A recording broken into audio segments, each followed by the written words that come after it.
Okay, let's unpack this. We've got these sources on the Global Compliance Playbook for FinTech, Right. really focusing on FATF standards and how they play out in, well, complex places.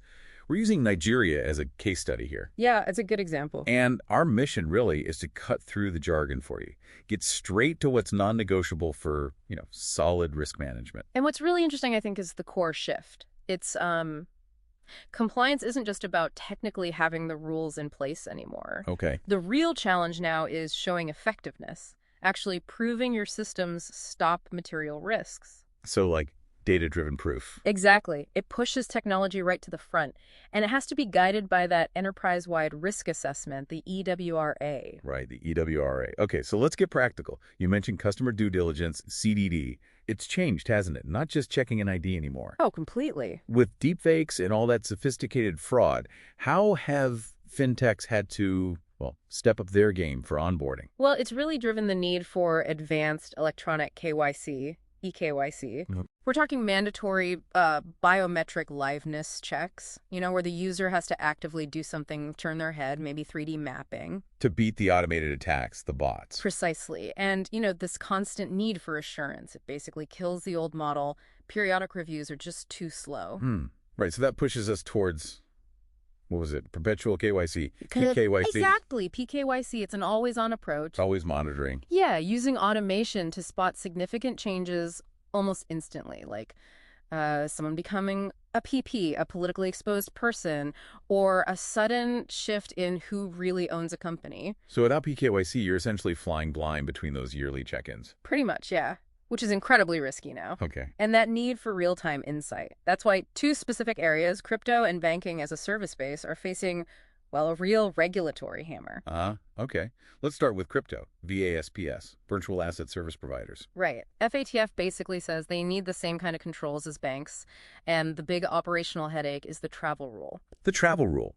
And using our Nigeria example, what does that mean on the ground? It means for any crypto transaction at or over the Naira equivalent of, I believe it's $1,000. Okay, $1,000 threshold. The VASP has to collect, keep, and securely send the full originator and beneficiary details to the VASP on the other side of the transaction. Wow. Okay. That's a lot of data sharing. It is, and it forces them to use tools like chain analytics, to trace funds and risk score crypto wallets. It's complex. And the other area, box banking as a service. Yes, boss.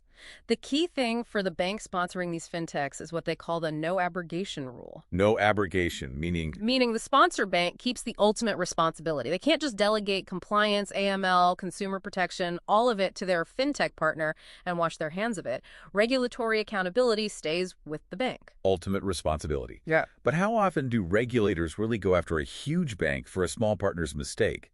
I mean, the sources imply this forces constant deep checks on the fintech. It does. Mandatory due diligence, not just on security, but checking if the partner is even financially stable. It's quite intrusive. So it really boils down to architecture then, building compliance in from the start. Absolutely. Security, strong encryption. We're talking AES 256. Right. Tokenization, proper audit trails. It has to be baked into the product design, especially when you're handling really sensitive stuff. Like the beneficial ownership details, Yep. source of wealth documents. Exactly. That data has to be kept secure, potentially for years, but also protected from breaches. Which actually brings up a really tricky point you raised. AML rules say you must collect and keep all the sensitive data, sometimes for many years, right, for law enforcement. Yes, that's the requirement. But then you have data privacy laws like Nigeria's NDPA, demanding data minimization.